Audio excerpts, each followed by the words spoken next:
Hello. Hi, Kevin Davis over here with InkPub, and today we're doing an interview with Alex Tucker. Alex, tell us a little bit about yourself. Hi, Kevin. Thanks for having me on. Yeah, so my name's Alex Tucker. I'm originally from Virginia in the southwestern part where it meets Tennessee, Kentucky, and even North Carolina is right there. So right in the heart of the Appalachians. But over the since I grew up there, I've kind of lived all over. Got a background in engineering.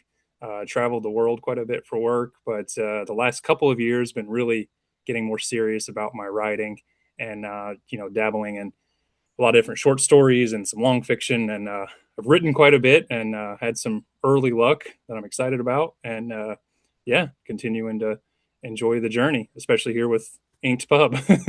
Excellent, excellent. So what are you working on presently? Any special projects you want to highlight that you're excited about? Or I know you do short and long form, so I'm just checking to see if there's something you got going on. Yeah, so this month I've really dedicated to wrapping up the last draft, or what I hope to be the final draft of my fifth book. So it's a novel that's right around 70,000 words right now. I finished drafting it at the end of January, left it sitting for a few weeks, and so now I'm just diving back into it, polishing it up. Um, it's a um, it's a horror novel that's set in the early 2000s, kind of paranormal possession horror that deals kind of centered around the let's say generational effects of greed and abuses of power and oppression. How does that affect generations for hundreds of years even? So yeah, I'm excited about it. Yeah, it's very different from my other books, so I think it'll be good. Different in what way? Um, so I would say the tone I really tried to, experiment with a little bit to really kind of change, how does the voice of the character feel? Okay. I would say part of it. Yeah. And I would say the scary parts of it are different too. The way I've tried to, you know, make the villain feel, a little bit different kind of monster than what I've, used before. Also too, I felt like as I went back into it, started going back into it, this first draft, it feels like the sharpest first draft I've written. I don't know how people will receive it, but Okay. I felt really, it made me feel good when I was going back through it. I was like, wow, okay, I'm getting better. At least I got that. Nice. And it does. That is exactly how we get better is we just keep writing and reading and polishing until all of a sudden we start to get that feeling. And I understand having a different tone. I've done that with my series. I find I look at them and I'm like, well, that had this kind of tone and that had this perfectly good way to move on, with styles and learn how we really like, our voice to be. Yeah, So is horror your main genre or any other genres that you like, or is that your main one? that's really my main one. Yeah. I grew up watching and reading it, ever since as long as I can remember. Probably even watching stuff I probably shouldn't have at, at certain ages, but yeah, I grew up on it, and so naturally, I just, if I love to read it, I'm going to try to write the stuff I'd love to read. Yeah. And I've definitely, I've never been a horror movie watcher ever. Just I found them boring. It was like I'd watch them and I'd be like, what's the point? People are like, weren't you scared? And I was like, maybe I just don't have that in me, that I react to that, that whatever it is. Yeah, Put me on a roller coaster and I'm scared. But on a movie, I'm just sort of yeah. like, it's a movie, how's it gonna, anyway. My wife reads a lot of horror.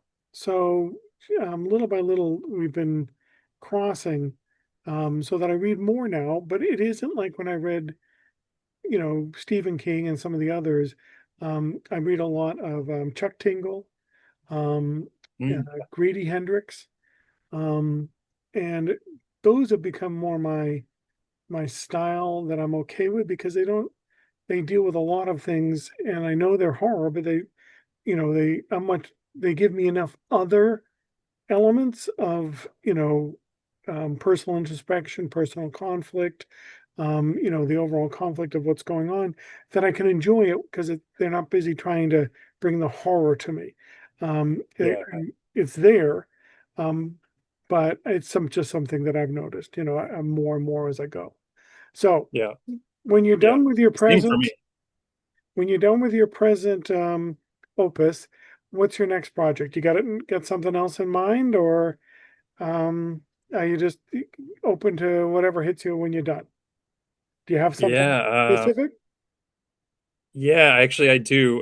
It's so it's kind of an interesting one because so I I'm hoping to wrap that my one I just mentioned by the end of this month, and then while I'm getting that out on the submission, going into next month, I'm ready to start my next book. It's I have three different competing ideas, and I would say one was number three pretty consistently until recently, let's say.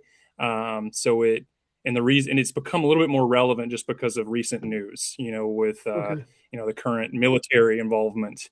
Let's say there is a it makes this book feel a little bit more urgent in my mind, and so I think I've got a lot more emotional energy that I think I need to focus on that right now. And Okay. so it's kind of so book number three has become book number one in my or idea number three, let's say, has become idea number one. That I think I'm going to jump into like right away as soon as I've got this current one out there. I know how that feels when you start to, um, get that energy going about this specific project. And at first it can be sort of like, it'll be my next thing. And then all of a sudden I have one now that I have the book I'm finishing plus the next book after it. And it's the book after that. And it's like, Yeah, but I want to go jump on that now. But I try to, I'm very structured as far as, keeping series alive. So if I'm doing a series, I want to feed that series, yeah, for the readership overall. It just helps my overall visibility. But I do understand you get that thing going in your head and it's like, just simmer, simmer. I'll be there in a minute. yeah. Um, but that's good. I love to have a project that I really am looking forward to because it gives me a lot of stuff. Is that your like um most excited project right now? Is that the one that's burning the strongest in you, or are you pretty excited about what you're working now? Yeah, I would say, yeah, it's hard. It's hard to separate them in my brain, because I'm still trying to wrap up one, but Yep. then, details are coming up. I keep a running Word doc or like, Google Doc that whenever ideas come, I just go and add bullet points for this particular idea. And yeah, so I'm constantly doing that all the time while I'm still trying to finish the other book. So yeah, they're very in tight competition. And it's hard because sometimes it wants to creep in, and you're like, no, no, no, you have a place. Not here, not here. Yeah. All right. So you're over in Japan, obviously doing some writing. What else do you get to do? What are outside of your writing things that you get to do while you're over there?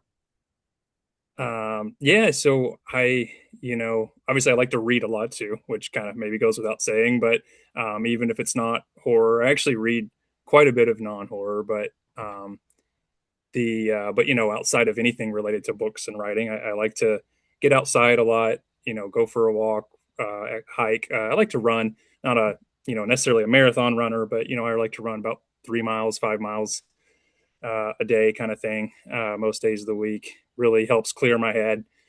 Makes me feel more, energized for writing. And I like to travel, a little bit here. We're kind of in the middle of nowhere, rural, but we like to get out and go travel where we can. But looking forward to being back in the States and doing a little bit more exploring there. There's still some places I haven't been to yet across the U.S. Yeah, there's plenty. I mean, Yeah. I've definitely got around, and I love some of the areas beauty there is. I would imagine Japan's got a lot of beautiful spots as well. Yeah. It does, yeah. I'll tell you one thing too I've learned about Japan that I love to really kind of share with others is that, being here, we've gotten really into Japanese literature and, different books, but I would say specifically Japanese women are some of my favorite writers right now. If you can, if you see a book by a Japanese woman, pick it up. There's a number of authors that I've just really kind of fallen in love with, and probably read like a dozen books at least over the last year or so. Yeah, and that is, um, one of the areas that when you are reading different cultures, you start to, learn just how, um, almost, you know, um, set Western culture is. And Mhm. when you go and you read other cultures, all of a sudden you're like, we have in our mind this is the only way to write, but there are really other ways to make a story so satisfying. And it takes Yeah. reading other cultures to find that. Um, so for your writing, are you very measured and because there's going to be other authors watching this, right? So, maybe they'll be looking for how do I get, 7 books out? Um, are Yeah. you very, disciplined and measured? I do everything at, in a very structured zone, or are you, I write on the weekends, or I write when the, muse calls to me, or what's your writing mojo look like? Yeah.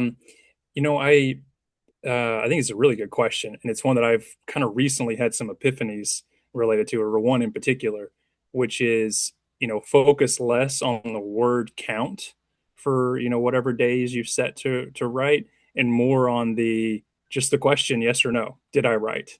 If that makes sense. I think it is good to have longer term goals, but I think, I guess what I've kind of discovered is I really had a lot of early rhythm with some stuff that like knocking out 2,000 words in a day was like easy with some stuff.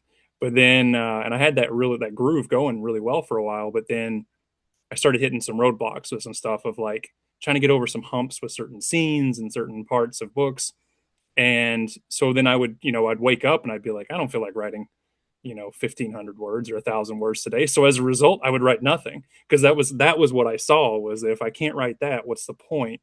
And so once you kind of change that in your brain a little bit and just to say, you know what, if I only write 100, 200 words today, that's obviously better than nothing. But it also might push you over that, that through that scene or that part that you're struggling with to make tomorrow even better. That's kind of my mindset. And I'm a believer of just writing, you know, anytime, anywhere. I've got a little writing device that I love that if I'm traveling, I'll use it, on an airport or on the train, uh, lobbies, coffee shops. Yep, It just getting a little bit done here and there. yep. And I think that's one of a good piece is, just write. And I Yeah. think sometimes the more structure we place in it, sometimes that can limit us. I tend to be very OCD, so I can get structured, but it doesn't always Yeah. work. It can backfire. So Mhm. what are you reading? You mentioned reading. What are you reading right now? Oh, so right now I'm reading Our Share of Night by Mariana Enriquez. She's one that I've really enjoyed her work. She's a master of short fiction. So this is kind of her first novel that I've read, and it's a hefty one. I think it's like it's pushing 600 pages, so it's a good one. Which is funny for someone who's written so many short stories that are incredible. But I love it. She's from Argentina, and which is also a country that has got a lot of good female writers right now too. But yeah, yeah, really enjoying it. All right. So over the past year, I'm going to make this sort of I'm getting close to our last question. Um, for all the reading you've done, recommend a book. Your Oh favorite from the yes. past, like 12 months. Um, I would say The Reformatory by Tenerife too. It's a solid, perfect historical horror. It's very dark, and it's set in Florida, where it kind of deals with the reformatory for boys, where they discovered about 10, 15 years ago that there were a series of murders that happened there with some of the young boys, and so it's a horror centered around that, where that is obviously the scariest part, but there's some horror aspects added into it, and it is. man, it is. It won, a Bram Stoker Award a couple of years ago, and it is, yeah, it's a very good book. She is in general like amazing author. I recommend anything she's written, but that is definitely her best.